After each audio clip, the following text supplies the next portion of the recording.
Barakatah Yahweh, Bahashem Yahushai, Bahashem, Racha Kodash. Welcome to another live lesson. The name of this one is Serve Gods, Wood, and Stone. And pretty much this lesson came through the inspiration of a video I was watching that Elder Pastor is actually premiering right now. You can't stop this train. Israel is coming hard.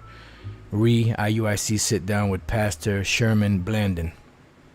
And pretty much the IUIC came out and said that in Deuteronomy 28, when it says serving woods, God and stone, the wood, I believe they said the wood is Christianity and the stone is Islam, which is total nonsense. They pulled that one right out there, arse. And, like Apostle Tar said, that's something that Nate probably put in the precept package. Nevertheless, we don't, when we see Israel, the Hebrew Israelites battling through the spirit, other religions, always going to be biased. We're going to go for Israel. But if they say something that's wrong, we're going to have to correct that. The Apostle Tar, he addressed it. And as I was meditating on it, pretty much thoughts started coming into my head, which is the spirit. And I said, you know what, this would probably be a good, because I wasn't thinking about, about doing a lesson on it. Just, sometimes thoughts roll in your head, and one thought marries another thought, and those thoughts combined, can come together to make a lesson, which I think would be very edifying, Lord's will, because you can get a better understanding of what that means. So different thoughts started coming into my head. So I went online, I grabbed a couple of things. I really didn't proofread anything, because as I started to read through it, to proofread some of it, to kind of formulate some type of lesson, the spirit that was on me said, nah, you know what, just go ahead and do the lesson and just go in the spirit. So this is going to be like an impromptu, Lord's will, to be edifying. So what I have here, you can't really see it that well, but I typed in ancient false gods, and these are some of the pictures that came up. You have here Babylon, Egypt, Persian, Greek, Roman, Renaissance, modern. So these are thoughts, like I said, were going through my mind. So I started grabbing some of these things, because when you read this scripture in Deuteronomy 28:63, it says, and it shall come to pass that as the Lord rejoiced over you to do you good and to multiply you, so the Lord Yahweh Bashem Yahushai will rejoice over you to destroy you and to bring you to naught, meaning to destructure us, and to bring us to naught, meaning to remove us out of the land, make us destitute, and eventually, through that constant beatdown of these nations, we were emboldened to follow, their ways, and that's pretty much what is meant when it says here, and you shall, when we read further down, and you shall be plucked from off the land whither thou goest to possess it, which was the land of Israel, which used to be known as the land of Canaan. And the Lord Yahweh Bashem Yahushua shall scatter thee among all people. And we were scattered among all these nations. It says from the one end of the earth even unto the other, because our people are scattered everywhere, and we look like every nation. It says, and there, meaning in these different lands and regions, especially here in America, thou shalt serve other gods, which neither thou nor thy fathers have known, even wood and stone.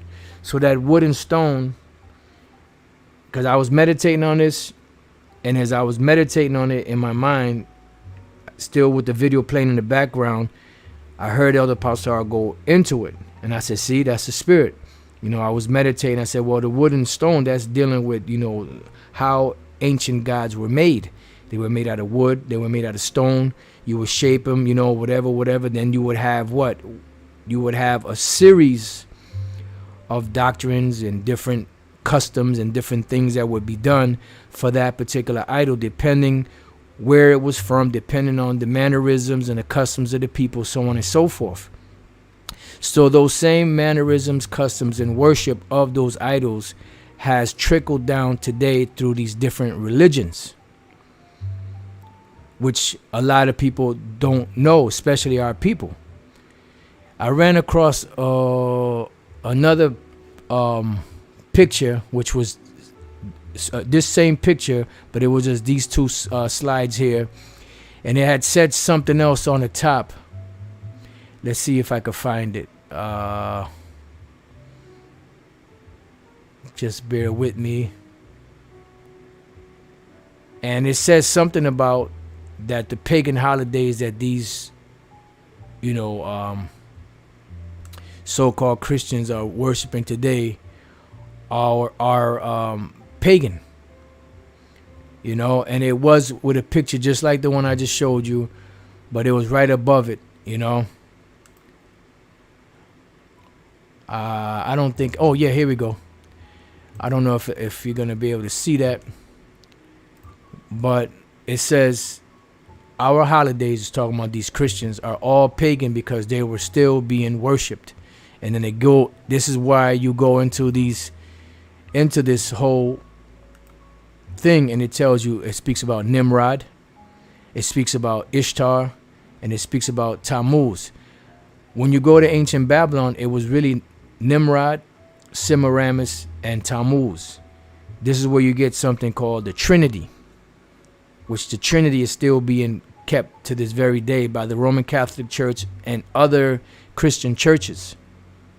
The Trinity is not biblical. The word Trinity does not appear in the Bible. That is something that they incorporated into the scriptures, as a part of it, because they were trying, going back to Constantine the First.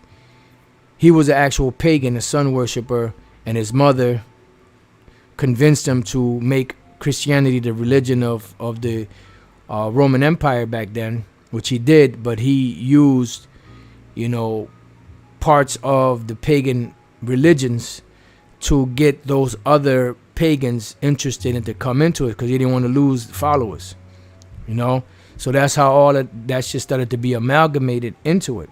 The Trinity itself is not biblical. You're not going to find that term, and the only time something appears close to seeming like it's talking about a Trinity is in the book of 1 John, the 5th chapter, which they call the Comma Johanneum, which was added by Erasmus, who was a translator of what's called today the Textus Receptus.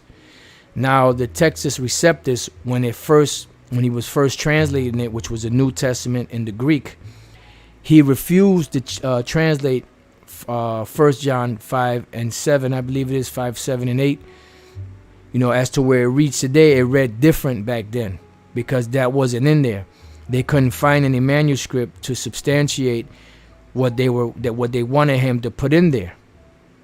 So what they did was they back translated something that was in Latin into the Greek, and then presented him like, oh, look what we found. Now whether at first he wasn't with it, now whether they coerced him, they paid him off, or whatever the case may be, we're not really clear on all that history, but we know that it wasn't there in the first place, and they did that because they were trying to push that Trinity, which was one of the main driving engines among these different nations. That was one of the things that really drove them to do what they do. So scrolling through, we have here false gods in ancient times, because you have something called mystery religions, and this is where the incorporation of the practices, rites, customs, observances, beliefs, festivals, festival rites, so on and so forth, of these pagan religions were incorporated into religion today. And they use the scriptures, to try to push that. And those that are not learned really have no defense. That's why the scriptures say, blessed is he that readeth. He who has eyes to see, blessed is he Salaki, he who has ears to hear, let him be blessed. All right. So this is what they've done. They've added these different, pagan worships to these different religions. So the people that were not learned had no defense. That's why when you go back, they when they translated the Bible into the Latin, they called it the Vulgate, which the Vulgate is supposed to be public to the people, but the majority of people back then really spoke English. They really didn't speak, they didn't speak the Latin. The Latin was one of those languages of the learned. And the reason why they did that was because they didn't want the populace to know, because they were inventing shit like hell and all of that to keep control over the people, over their lands, over their riches, to keep the Roman Catholic Church and later on the other churches fat. And if you don't really know that history, you'll get lost in the sauce. So you have here Egypt, Mesopotamia, Canaan, Syria. So in Egypt, you had Osiris, Isis, and Horus. Or really Osiris, Isis, and I believe it was Seth. So you have Osiris, this is supposed to be Osiris. They put Orisis. I guess they messed it up. Osiris, Isis. I believe it's supposed to be Osiris. That's the Egyptian equivalent of Nimrod. But they put Orisis, Isis, Horus, Hathor, Ra, Seth, and what? Ta. And Ta, here it says artist. And you've heard Elder Pastor said this is where they got the idea for the statue for the, the Grammys, I think it is, if I'm not mistaken. So in all levels of life, they've added these pagan worships.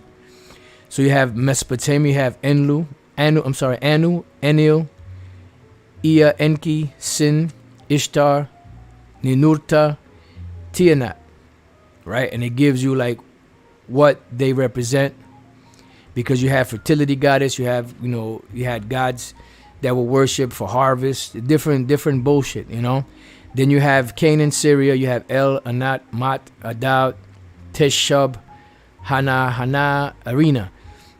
And it gives you head of Canaanite pantheon, war, death, sterility, blah, blah, blah, so on and so forth. All right, so these are all some of the gods of the ancient world that were worshipped, that had certain rites that were incorporated into the religions later on. And one of the first things that came to mind when I was thinking about it was a false god by the name of Dagon. Now, if you know anything about Dagon, the word Dagon or the word Dag represents or is a Hebrew word for fish. And the reason why it was known as fish, because it was known as a fish god. Now, before we read any of that, you have here the Pope, which, as you can see, you have this goes back to the Amorites were the first ones that were actually worshiping Dagon. I thought it was the Phoenicians, but it was actually the Amorites. Let me see. There was, where did I find that at? I got rid of that. That's my fault. I got rid of it, but it said something along the lines of that the Babylonian god Dagon was first worshipped by the Amorites, then passed on to different rites. So because the Philistines, when you read the Bible and you read about the Philistines also had worship of Dagon, because the Ark of the Covenant, once it was lost, when it was taken, and Eli's two sons, Hophni and Phinehas, I believe they were called, were killed. They took the actual Ark of the Covenant and brought it into the temple of Dagon. And then in the morning when they woke up, they found Dagon bowed down in front of the Ark of the Covenant. Then they picked him back up, and then the next day, I believe it was, they found him broken up with his head detached from the rest of the body. Then the Most High smote the Philistines with hemorrhoids, and they were given, certain ritual things to do in order to get better, so on and so forth, right? You can read the history. So, as you can see here, the Roman Catholic Church, you have the Pope. Now, why is he wearing a hat like this, a stupid-looking hat like that? Why would he wear some stupid-looking hat like this? Well, because it goes back to those ancient rites. As you can see, the fish, this is the priest, false priest. This is what will be known as a cult prostitute. And then he has what? This is the actual top priest. So he has what? An actual fish draped on his back with the part of the head as a hat. And then he has the what? In the top of it, the gaping mouth of a fish. And that's the same thing that you see here. That's why one of Christianity's biggest symbols is what? The so-called fish. They said that, when one Christian would meet another, the way they knew they were one would put a C and the other one put another C, and it would create a fish, would represent the Lord and all this other bullshit. No. It went back to this bullshit. All right? Dagon, the fish god.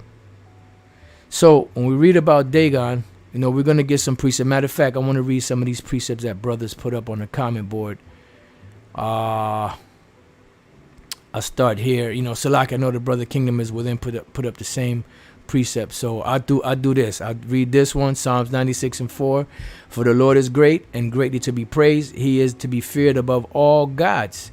Right, because you have gods many, as we read in also it says that the devils believe and tremble also. And then I'll read this one that we know. I want to be fair. Psalms 96:5. For all the gods of the nations are idols, but the Lord made the heavens. You see? And that's what the Lord said, don't learn the way of the heathen. Why? Because the way of the heathen is going to cause you to be taken out of that land and to be destroyed. All right, let's see what we got here. Psalm 16:4. Their sorrows shall be multiplied that hasten after another God. Beautiful. And that's why we call it hell. Their drink offering of blood will I not offer, nor take up their names into my lips. And that's why even to this very day, you have certain rights that you have to keep. The rapper Nasir Jones, in one of his lyrics, he says something about drinking, blood with his semen. Because these are all parts of the rituals that they have to keep. And they have to expose it, but they have to be slick with it. That's why they'll say certain things, and you'll be like, what the hell did he mean by that? It sounded good, but what the hell did he mean by that? Unbeknownst to anybody. Now, you notice people will ask people like, why did you use this lyric? And why did you use that? And why did you write this song? But how come they never question them about things like that? Well, you said something about drinking blood with semen. What did you mean by that? Nobody going to question that, Anyways, let's move on. Habakkuk 2:18, beautiful precepts. What profited the graven image that the maker thereof hath graven it? The molten image and a teacher of lies. And that's what these are, teacher of lies. So today, for the most part, they're still worshiping false idols in the form of these so-called saints. But for the most part, they're not, especially here in America. You have the Latin tribes that still have their little, saints, whatever the case may be. But for the most part, these different churches are carrying the same philosophy, doctrine, customs, fertility rites, so on and so forth, of all of these ancient pagan religions. And that's what it means when we go back to Deuteronomy 28, and the Lord shall scatter thee among all people from the one end of the earth even to the other, and there thou shalt serve other gods, which neither thou nor thy fathers have known, even wood and stone. And of course, Christianity, Roman Catholicism / Christianity / Islam, those are all a part of those religions. But the wood doesn't represent Christianity and the stone does not represent Islam. It's just a play on words. Because they'll try to say, I believe they try to say that the cross was made out of wood, but you have crosses that are made out of stone. You have crosses that are made out of, different precious metals, as Elder Pastor covered in his lesson, so on and so forth. And vice versa, because you have the Muslims that have what? They have the prayer beads, just like the Roman Catholics.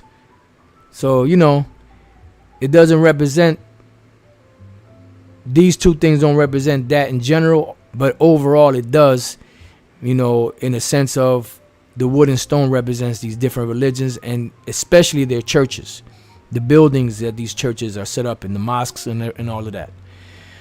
So it says, what profiteth? Matter of fact, let me go back to where we were at. I believe we were here. Were we here? No.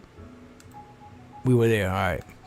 It says, Habakkuk 2:18, what profiteth the graven image that the maker thereof hath graven it, the molten image and a teacher of lies.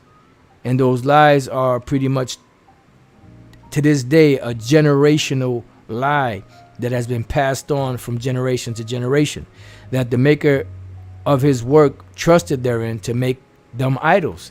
So these dumb idols today are seen, for lack of better words, in the worship, mannerisms, processions, liturgy of these different religions. And when you scrutinize them and you scrutinize the customs of the pagans in the past, they parallel each other perfectly. They may have several variations, but it's all the same thing, just done over. It says, woe unto him that saith to the wood, awake, to the dumb stone, arise. It shall teach. Behold, it is laid over with gold and silver, and there is no breath at all in the midst of it. And I believe, if I'm not mistaken, it's either Isaiah 41 or Isaiah 44. I believe it's 41, where it goes into the making of these idols. It goes in depth with it, Then you go to Wisdom of Solomon 14. It speaks about, the devising of idols was the beginning of spiritual fornication, which fornication represents what? Adultery. So the 20th verse says, but the Lord Yahweh B'Shem Shai is in his holy temple. Let all the earth keep silence before him. Right. Because the Lord Yahweh B'Shem Shai is being exalted. And that's why he says that in the last days, and when this whole shithole goes down, Salakia, the Most High's name shall be one. So everybody on the planet is going to know the Most High, his name, and what he's all about. Bel and the dragon 1:27. Then Daniel took pitch, fat, and hair, and did sieve them together, and made lumps thereof.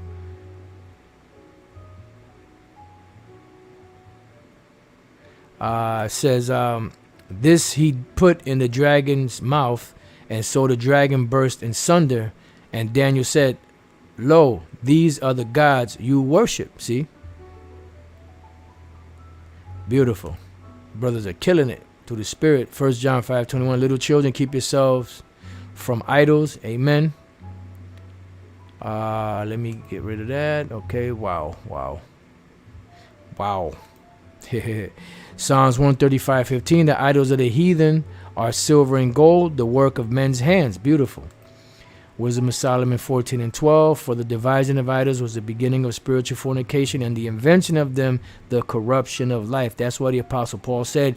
And you were Gentiles. You know that you were Gentiles, carried away unto these dumb idols, even as you were led. Why? Because you were being instructed by your parents, who were being instructed by their parents, who were being instructed by their parents, generationally, going back to the first of the parents that sided with the heathen, the Greeks, and started to worship their customs and their beliefs, which were steeped deep in paganism and idolatry. Bottom line. Boom. All right, I'm gonna read maybe a couple more, and then I try to get back to this lesson. Ezekiel 14:6. Therefore say unto the house of Israel, thus saith the Lord power, repent and turn yourselves from your idols, and turn away your faces from all your abominations, because these things are abominations. These are abominations in the sight of the Lord. And I believe, if I'm not mistaken, when you read Revelation 21 and 8, that one of the things that the Lord says he's going to visit is idolatry, if I'm not mistaken. I haven't read that in a while, so I could be wrong. But, I wouldn't be surprised if it's in there. All right. Okay. Matter of fact, I'll read this last one and then we'll get to it. Psalms 115, 4 through 8. Their idols are silver and gold, the work of men's hands.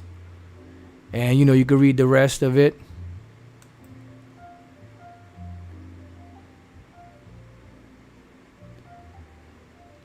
All right, so let's get back to it. So let's see what we could, scrape up from Dagon. Dagon, Hebrew, Dagawan. Or more accurately, Dagon. That's really how you say it, Dagon, or in English, Dagon. Phoenician was a god worshipped in ancient Syria across the middle of the Euphrates. Now, when you do the research on it, I thought it was the Phoenicians or the Philistines, and others, but it was actually the Amorites who were the first to actually worship it, because it became a god of Babylon, and the Amorites were in that region. Now, the ancient Babylonians were not Amorites. The ancient Babylonians with Nimrod and them, they were actually Cushites. Man, I wish I could remember what that was. How did I phrase that? How did I phrase that?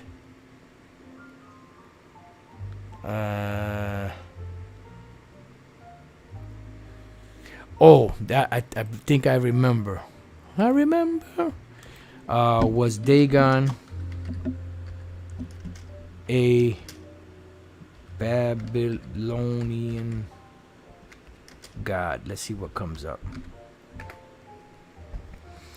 Dagon, or Dagon, as spelled in some historical writings, was originally a Babylonian fertility god who evolved into a major Northwest Semitic god, reportedly of fish and or fishing, as a symbol of multiplying. He was worshipped by the early Amorites, founders of the city of Babylon, but they really weren't the founders, because you had the let's go real quick to Genesis 10. Because the Amorites were a part of the Canaanites. And the Canaanites were different, even though they were the same people, they were different from the Cushites. So let's see right here. Genesis 10:6. And the sons of Ham, Cush and Mizraim, and put in Canaan. All right, gives you Cush's sons. It says, and the sons of Cush, Seba and Havilah and Sabta and Raamah and Sabteka. With some of these regions you have are in the land of what's called today Saudi Arabia. So some of those lands were actually Cushite lands that were taken over by the Ishmaelites. And the sons of Raamah, Sheba and Dedan. And Cush begat Nimrod, and he began to be a mighty one in the earth. He was a mighty hunter before the Lord, wherefore it is said, even as Nimrod, the mighty hunter before the Lord. And the beginning of his kingdom was what? Babel. So who are the Cushites today? The Cushites today are so-called Ethiopians. They're not Amorites. Let's see. Nationality. What? I'll just put modern. What modern nationality are the Cushites today? Ethiopia, see? Pops up. Not Amorites. Let's see. What modern nationality are the... I doubt if they're going to tell us Amorites today. By the British Museum, created by British Museum, the Amorites were the indigenous people of central inland and northern Syria. They spoke Semitic language related to modern Hebrew. So they're not going to really go into it. but the Amorites were Canaanites, because when we go back to the same book of Genesis, so finish reading this. It says, and the beginning of his kingdom was Babel. Babel is what? Babylon, and Erech, and Akkad, and Calneh, and the land of Shinar. The land of Shinar is, in between those two rivers of Egypt. I'm sorry, the two rivers of Euphrates and the Tigris. The cradle of civilization, as they call it, today, or have called it, the scholars. It says, out of the land went forth Ashur, which were the Assyrians, and builded Nineveh. Nineveh, that's the capital of Assyria. It says, and the city, Assyria, not Syria, and the city Rehoboth and Calah. So let's just jump down. Let's go to the 15th verse, and Canaan, because it's giving you the different sons of Put, Cush, Mizraim, and Canaan. And Canaan begat Sidon his firstborn, and Heth, and the Jebusites, and the Amorite. So how could the Amorites be the founders of Babylon when it tells you that the founder of Babylon was Cush, and Cush was Nimrod, and Nimrod was a Cushite, so-called Ethiopian today. All right, so we just wanted to dispel that myth. So let's see, where are we? So let's go back. So it says, was a god worshipped in ancient Syria across the middle of the Euphrates, with primary temples located in Tutu and Tirqua. Through many attestations of his cult come from cities such as Mari and Imar as well, and settlements situated in the upper Euphrates area. He was regarded as the father of gods, similar to Mesopotamia, Enlil, or Horion, Kumarbi. We read some of these names in the as well as a lord of the land, a god of prosperity, and a source of royal legitimacy, right? Because these gods, these nations gave certain attributes to all of these different gods. That's why, if you type in, let's just type in God of fertility. Let's see what pops up. Aphrodite is a goddess of fertility, okay? She was also the mother of Eros. So pretty much this is what they gave, the attributes they gave. God of harvest. Goddess Demeter, the Greek god of harvest, is the goddess Demeter. And I believe there's another account that says that Zeus was the god of harvest, or something like that also. In addition to harvest, she is also Greek goddess of agriculture and the cycle of life and death. Demeter is credited for creating the season. And you have to remember that different empires had different names for the same gods. That's why you see a plethora of different gods attributed with the same, ways, so to speak. All right. Let's see if we could think of one more. God of hurricane. Let's see what that says. Huracan. Yeah, that just goes into. Let's try storm. Let's see what it says for storm. Aelus, the god of storms, was a leader of the Anomoi and the only member who controlled all four directions. See, so there's this says right here, Greek mythology, major gods. Let's click on that for a hot minute. Okay, they really don't go into much. But you get the idea. It says a large number of theophoric names, both masculine and feminine, attest that he was a popular deity. He was also worshipped further east in Mesopotamia, where many rulers regarded him as the god capable of granting them kingship over the western areas. And you can read the rest of this. Let's see. Just want to see if there's anything here. All right. So you know what? I'm gonna skip through. I want to get to this one here, and then we'll go through some precepts, see what the Spirit got for us. So Nimrod, Semiramis, and the mystery religion of Babylon. This is part 3. The first book of the Bible introduces this wicked man and his kingdom, centered in Babel. The last book of the Bible, chapter 17 and 18, describe God's utter destruction of Babylon in the last days. And this Babylon, which I didn't know this was in there, but this Babylon, or Babylon the Great, is talking about America. Now, why is it attributed the name Babylon the Great? Because it pretty much took on all of the traits, customs, rites of the ancient Babylonian religions. See, that's where all of everything that you see, whether it's witchcraft or religion or whatever the case may be, all goes back to Babylon, Sumer, Egypt, so on and so forth. These so-called mystery pagan religions. It says you could type that in, bro. The God of Death. You could type it in and see for yourself. See what it says. The prophetic destruction includes the wicked city itself, which is America, not the Vatican City, because the Vatican City is not making any nation on the earth rich. They're enriching themselves off of others, but they're not making anybody rich like that. As well as a rebellious religion it generated. This article will focus initially on the Nimrod's wife Semiramis, which was also his mother, and this is why you have different accounts of pharaohs marrying their sisters, so on and so forth, because it's all a part of that pagan religion. Why do you think that the Most High forbade these things? When you go to Leviticus 18, right?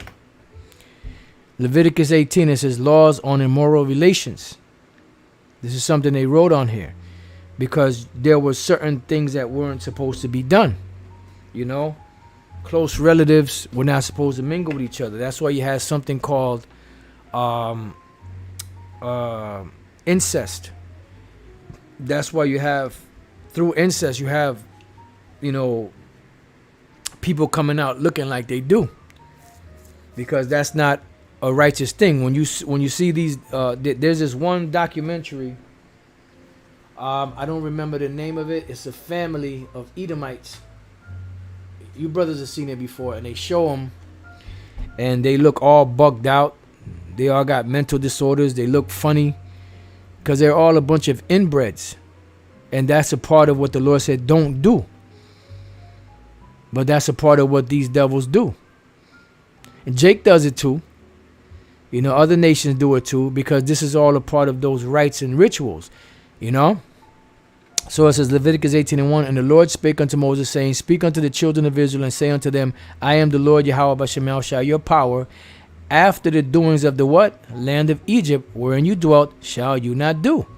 So these things were already happening in ancient Egypt. What is that? Incest. And that's why, what did we read here? Right, Nimrod's wife Semiramis, she was his mother. These were incestual relations that were taking place. It says, and after the doings of the land of Canaan, whither I bring you, shall you not do. Neither shall you walk in their ordinances. You shall do my judgments and keep my ordinances to walk therein. I am the Lord your power. You shall therefore keep my statutes and my judgments, which if a man do, he shall live in them. I am the Lord. None of you shall approach to any that is near of kin to him to uncover their nakedness. I am the Lord. And it means what it says. And it gives you a list of near kinsmen in case you, that's just my first cousin, or, whatever the case may be, whatever excuse somebody might use, to fulfill their lust, because their cousin might look real good, or their sister might look real good, and they want to, pop her. But it's immoral. It's not right. It says, the nakedness of thy father or the nakedness of thy mother shall thou not uncover. Right. You ain't supposed to, a woman is not supposed to deal with a father, and a mother is not supposed to deal with a son. But it happens. So now here, we're reading about Nimrod's wife, which was Semiramis. Now let's type in Who was Semiramis? Let's go to all. Wait a minute.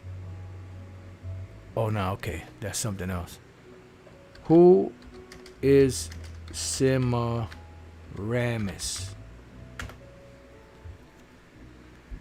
Okay, so I spelled it wrong. Semiramis. Semiramis was a mythological Lydian Babylonian wife of Onus and Ninus, who succeeded the latter to the throne. I don't know if that's going to give that. Sammu Ramat, more famously known as Semiramis, was the queen regent of the Assyrian Empire. Was Semiramis in the Bible? Did Semiramis marry her son? Her love, Assur, however, plots Semiramis' death after she refuses to marry him and install him as king. To foil his plan, she arranges to marry a young warrior who is in fact her son, whom she mistakenly believed to be dead. You see? So this is all, it's madness. It's blasphemy. You know? And then Tammuz, because, you know, Nimrod, you know, died. So Tammuz is supposed to be the incarnation of Nimrod or some crazy shit like that. You know, it's a whole lot of fuckery. And that's why if you try to get into that stuff and try to, you know, understand it, you get confused. All you need to know is who Semiramis, Nimrod, and Tammuz are, and that's it. And Tammuz is in the scriptures. Now, why were they weeping for Tammuz? Because Tammuz had according to the legend, Tammuz had a war with a god, I believe it was Set, and Set destroyed him, or was it Nimrod? I forget. There's so many details, but it might have been Nimrod. And then they fought to the death. He killed Nimrod and chopped him up into 14 different pieces, threw him in the river Styx. His mother/wife found all of the pieces except for his penis, and what she did was she erected a obelisk. That's why you have these obelisks all over the world. It goes back to the phallic symbol, you know, which is the penis, and that's one of the major things that they worship in these religions. See? And Jake is all caught up in these religions, and pretty much what they're doing is worshiping, indirectly, they're worshiping pagan philosophies, customs, rites, rituals, so on and so forth. All right? That's it on that. Let's go back. Where were we? Salaki, no. So it says, she is thy mother. Thou shalt not uncover her nakedness. Right. So you're not supposed to uncover your father's nakedness, meaning a son is not supposed to lay with his mother. You know, like in the case of Reuben, which really, he laid down with one of his father's concubines, you know, which wasn't his actual mother, but she was close to, she was his father's wife. Because his mother was Leah, you know, and one of them, I don't know if it was Bilhah or Zilhah, I believe, one of the two. I forget which one. It says, the nakedness of thy father's wife shalt thou not uncover. It is thy father's nakedness, right? Because that causes confusion. And that's where disease comes in. Like we were dealing with that knucklehead yesterday at the camp, you know, and we were telling them that these women laying down with all these different men cause diseases. And he was like, yeah, well, that's why when men with multiple... No. Apostle Tar had to cut him dead off in his tracks. Because if you have a man that has 20 wives, and he deals with those 20 wives, and they don't deal with any other man, they will never get a disease.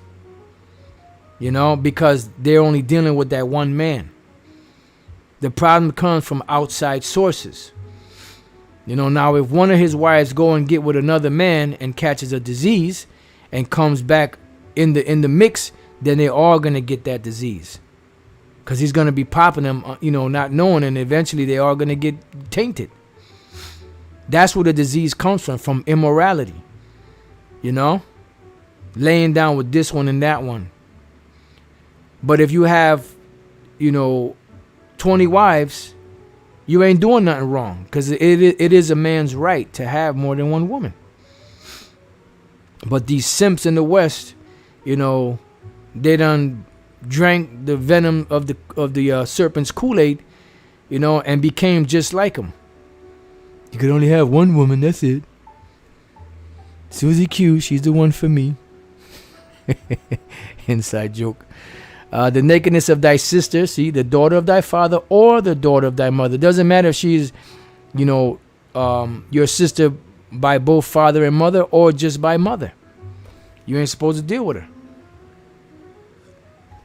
Whether she be born at home or abroad, right?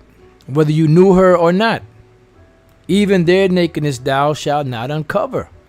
This is lewdness. This is immorality. The nakedness of thy, and these are things that were being done by these nations.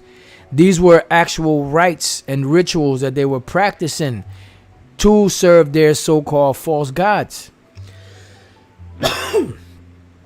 It says, the nakedness of thy son's daughter or of thy daughter's daughter, even their nakedness thou shalt not uncover. See? So a father could not deal with his son or daughter's children. That was wickedness. For theirs is thine own nakedness, right? Because you are close of kin to them. You ain't supposed to be dealing with them. The nakedness of their father's wife's daughter, begotten of thy father, she is thy sister.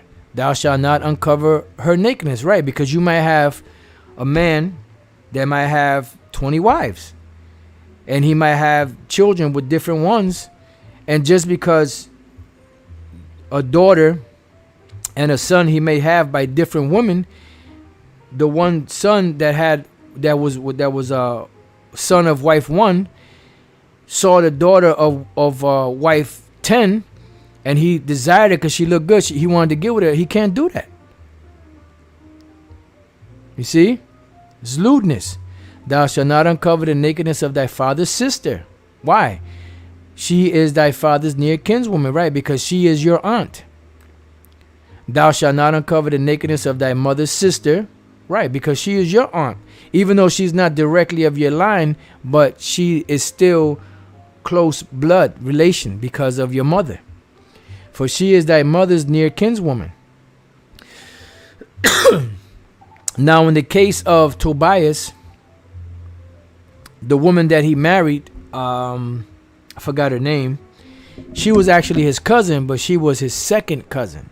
See? She wasn't his first cousin. So the second cousin is cool. Anything after that is cool. Why? That's how the Lord set it up. It says, because we had this one guy years ago when we was at the school. I think he used to write us letters.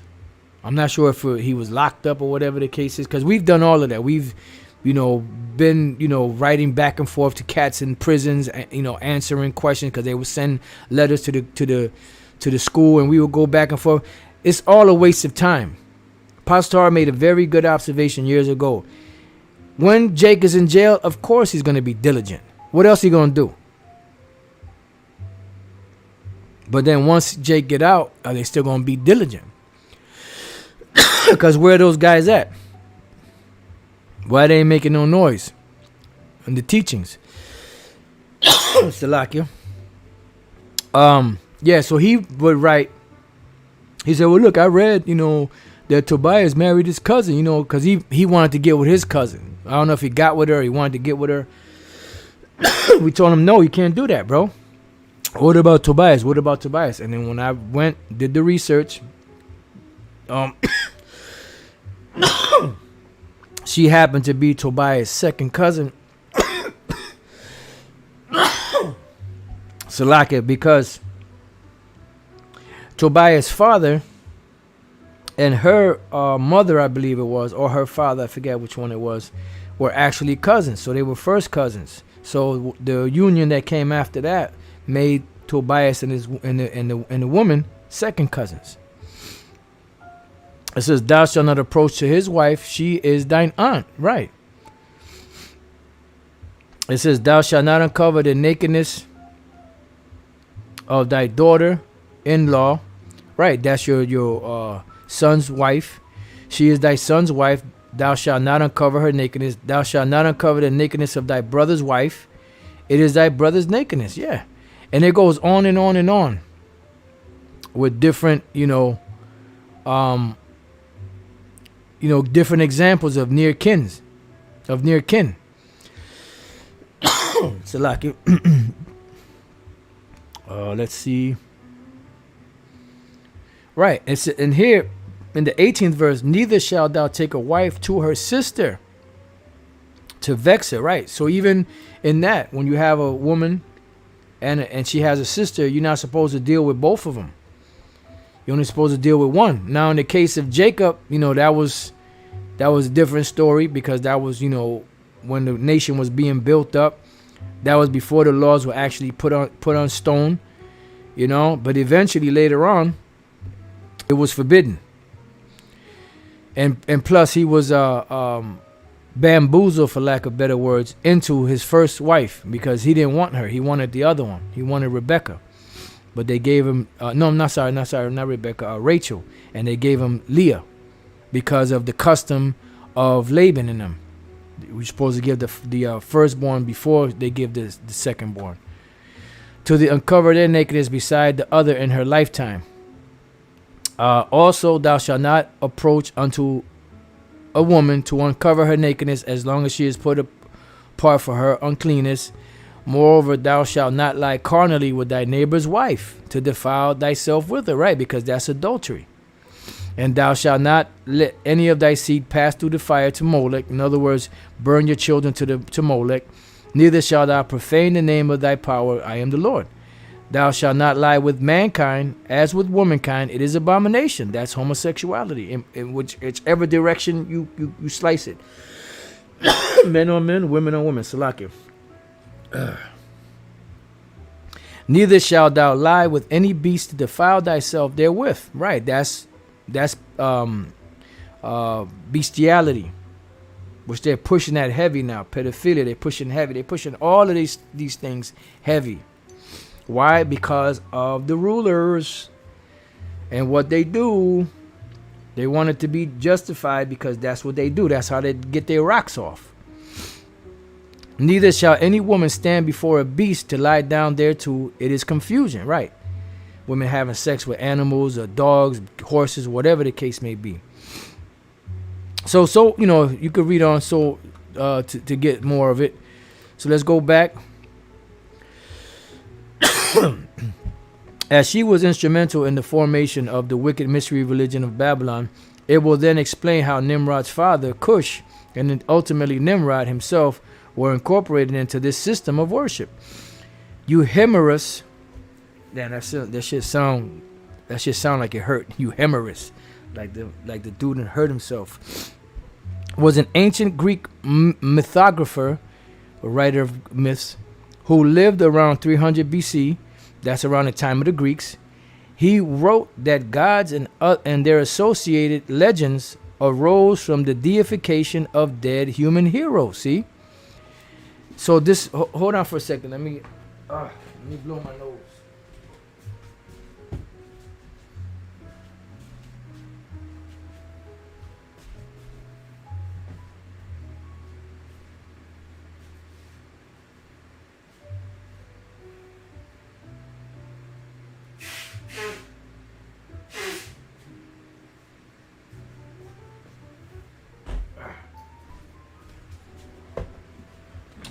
Like it for that.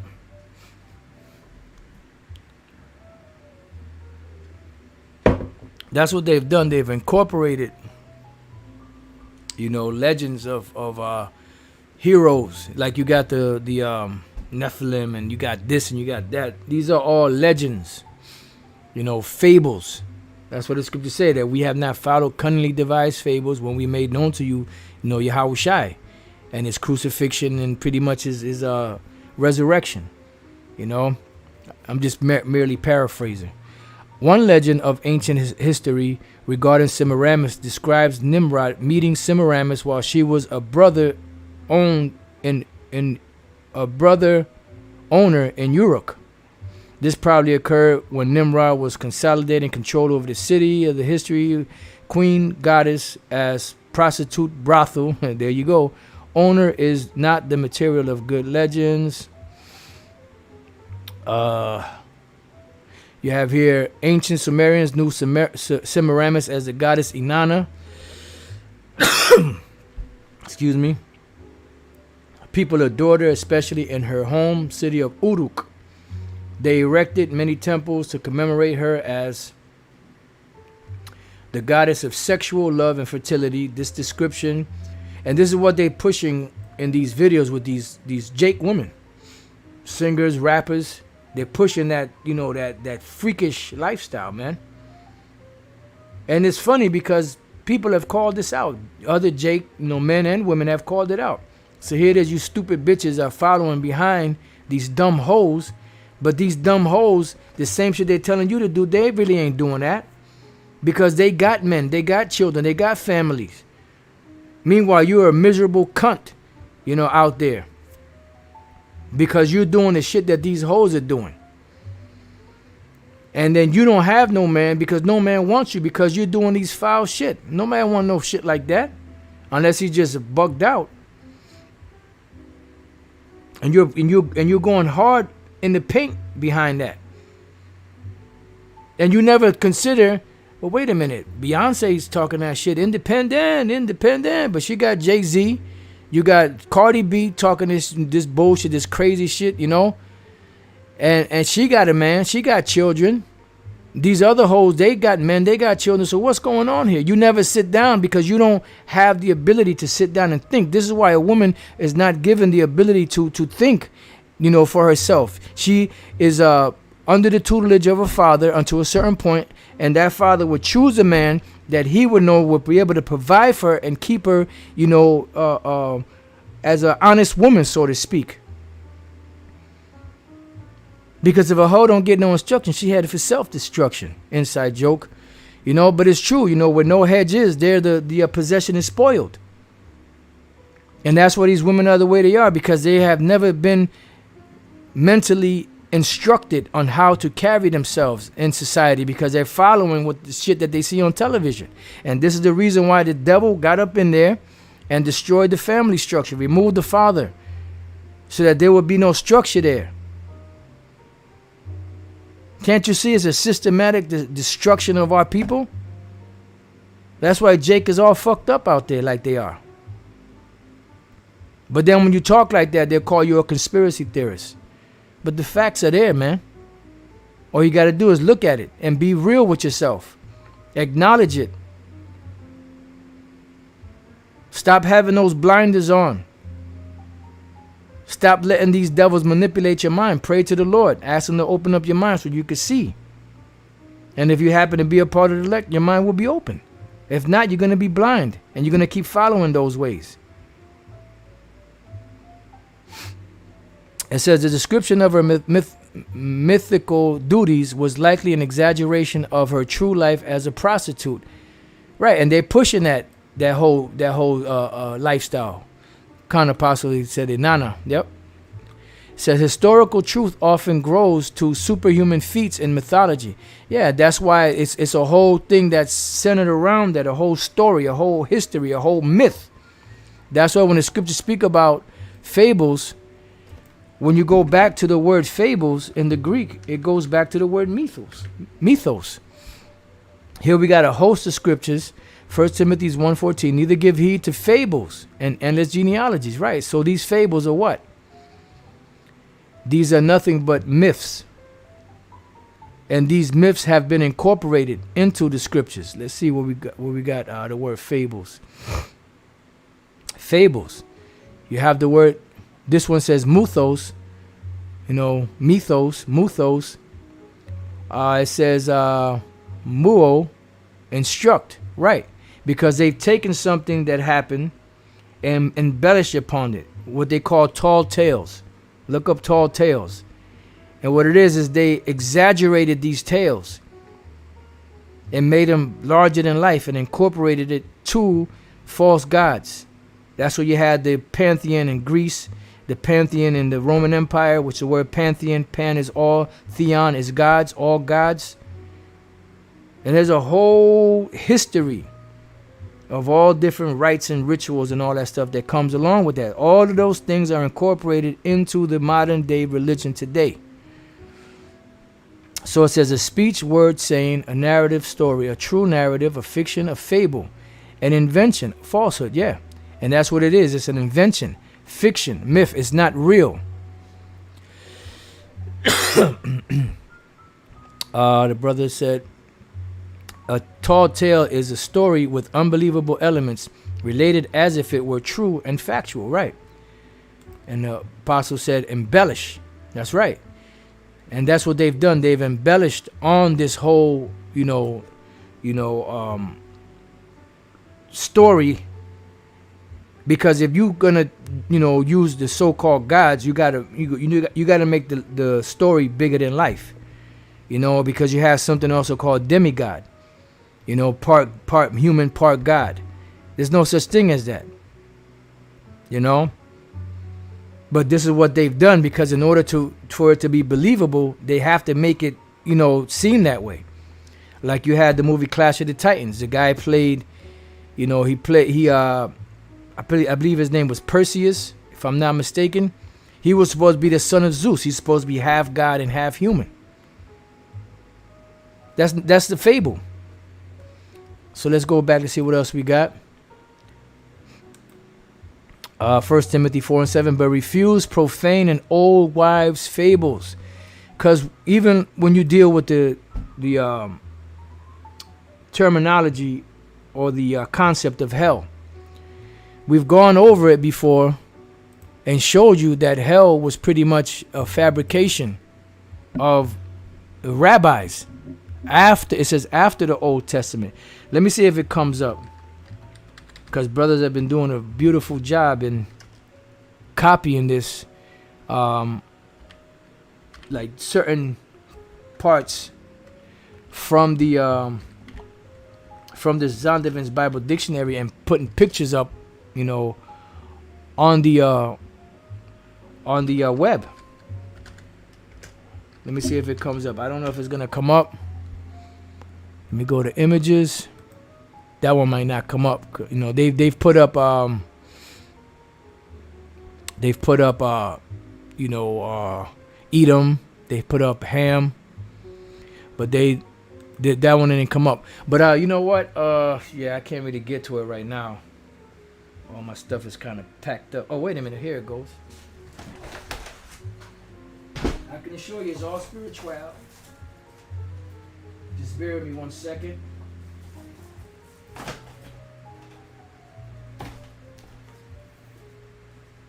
Oh, here it is. Now, when you look up the word hell, it goes into, I forget what it is, but when you look up the word Gehenna, that's what it was. Let me try this. Let me see if this one will come up. Let me try Gehenna. See what comes up. Just bear with me 1 second.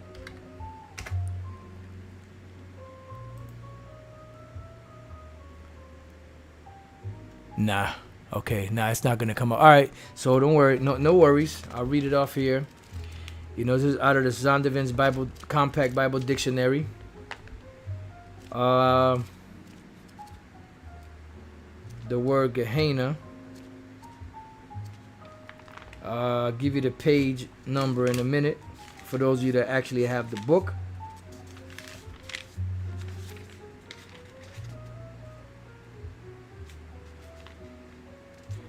The page is page 191. Gehenna, Valley of Hinnom, which that's what it means. Yahushua quoted this, forget how many times, I think it was 12 times, in reference to destruction, hellfire, and all of that. This is what he was talking about. He was referencing the Old Testament, the Valley of Slaughter.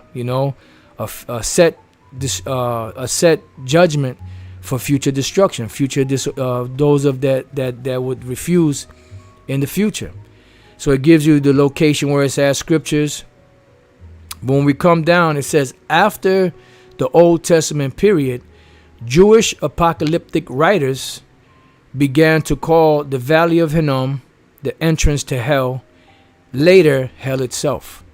So there was a whole construct, a whole, fabrication, cunningly devised fable that came up out of that whole, situation in the valley of Gehenna, or the valley of Hinnom. That's where you get the word Gehenna. It's very simple. There's no such place as hell. Hell is the grave. So it says, matter of fact, let me read this again. But refuse profaning old wives' fables, and exercise thyself rather unto godliness. Right, because godliness is separate from these fables.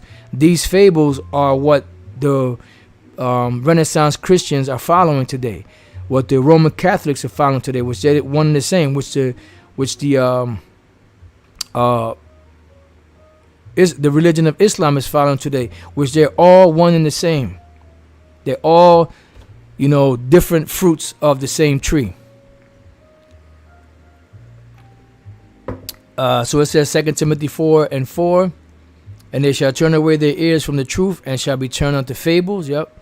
Titus 1:14, not giving heed to Jewish fables and commandments of men that turn from the truth. And that's what these fables were all set up for. Fabrications. There's another word in the Greek, I can't remember what it is, that kind of goes into it. I can't really remember what it is. And it's pretty much these so-called philosophers that were set up, that pretty much were, they appeared to be, they appeared to be learned men. They had a very good presentation. They had a very good argument, but there was no substance there. There's a word for it. It was one of those Greek words that will come up. I can't really remember right now, but this is what it was. It was pretty much nothing more than a cunningly devised fable. Right here, 2 Peter 1:16. For we have not followed cunningly devised fables when we made known unto you the power and coming of our Lord Yahushua, but were eyewitnesses of his majesty, right? Because they're giving you first-hand account, eyewitness account of what took place, and not the fabrication of the fables that you were being taught by these pagan religions, which are incorporated today into the scriptures, beginning with Constantine all the way up until this very day. And that's all you have, the Roman Catholic Church, as we showed you before, that worship this. And this is just one out of many. You had Dagon, you had Ashtoreth, you had Baal, you had many different gods, from Kion, which is the god of the Moabites, you had different ones. There was a whole host of different false gods that today, when you scrutinize the tenets of these religions, you can see it in there if your eyes are open.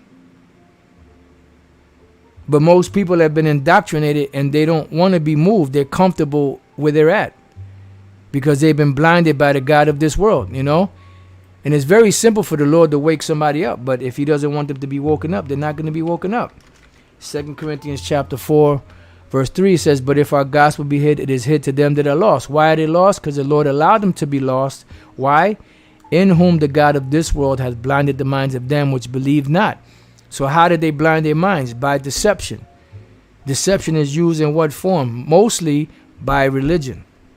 And this is why you have a lot of jakes out there that have been doing certain studies, like the one that came to the camp, that are jaded by the Bible because it's been used so many times to deceive so many people that they've lost faith in it. And that's why they don't want to touch it. But if you are part of the elect, no matter how deep the rabbit hole goes or whatever the case may be, you're going to come out of that situation and follow the Lord. Because he'll make a path for you, and you'll be able to see the path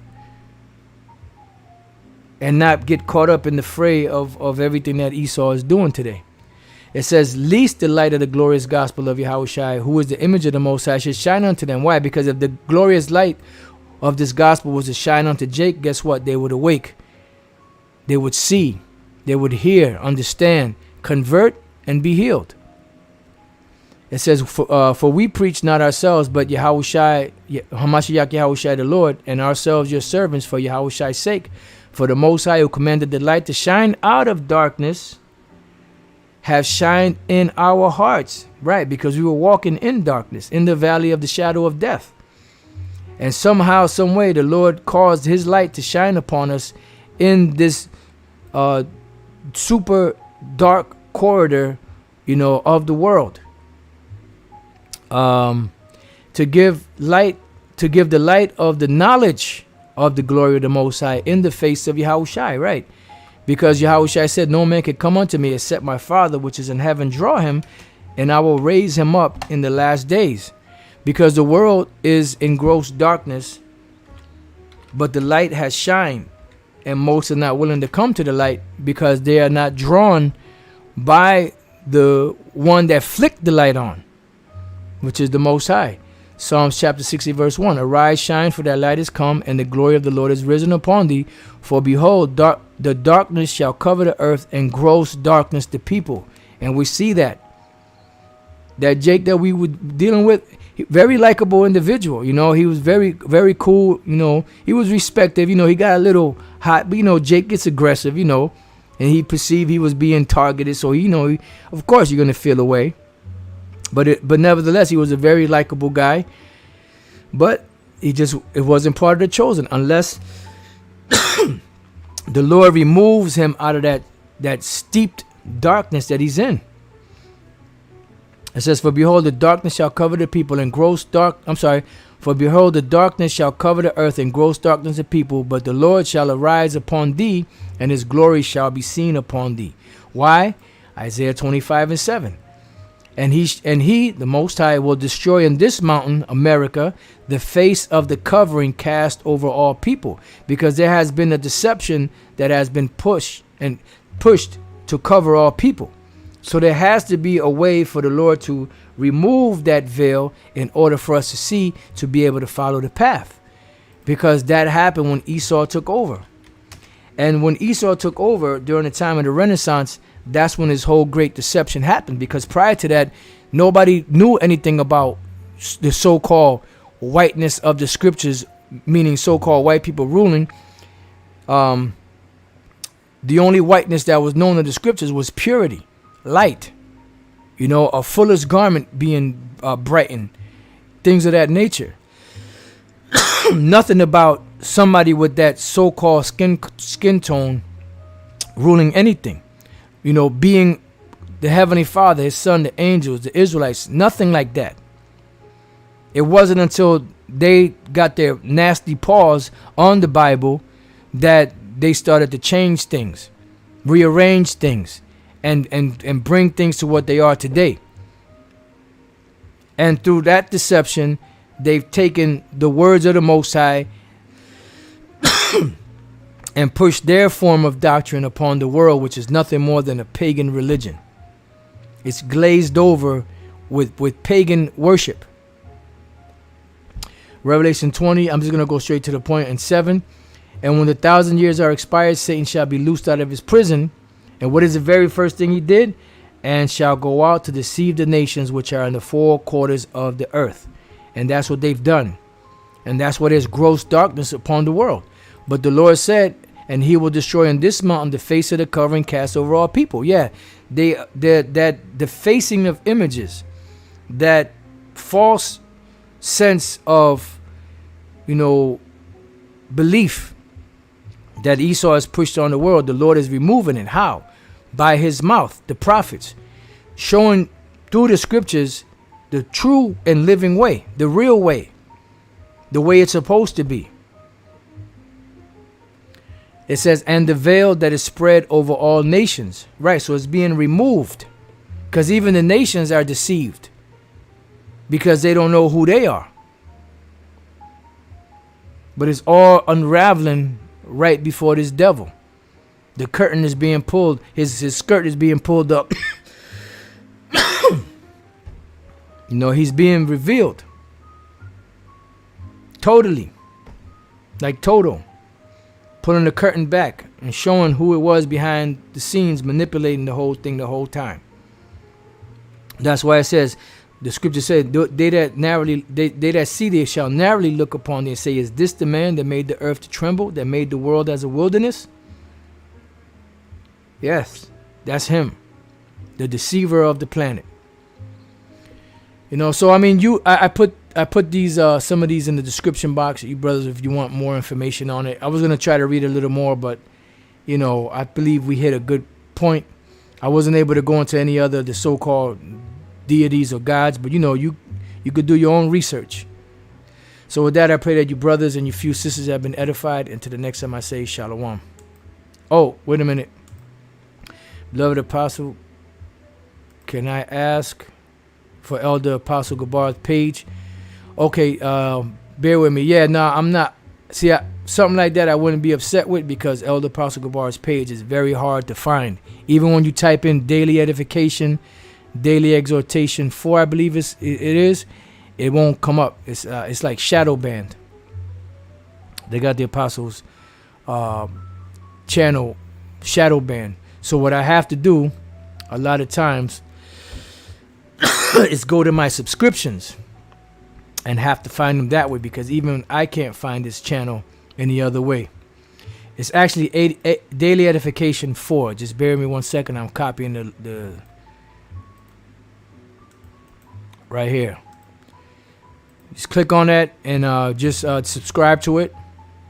And every time you want to get to it, just either click on one of the videos he does, or actually click, you know, on your subscription to his page, and that's going to be the only way you find him. You know, because like I said, most of the times I put in daily edification, daily exhortation 4. I'm sorry, daily edification 4, and it never comes up. Let me just try it.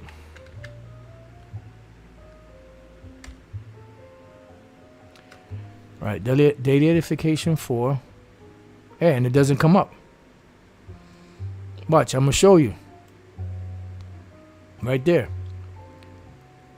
I'm gonna try to capitalize it. See, maybe, you know, if I didn't capitalize the D and the E.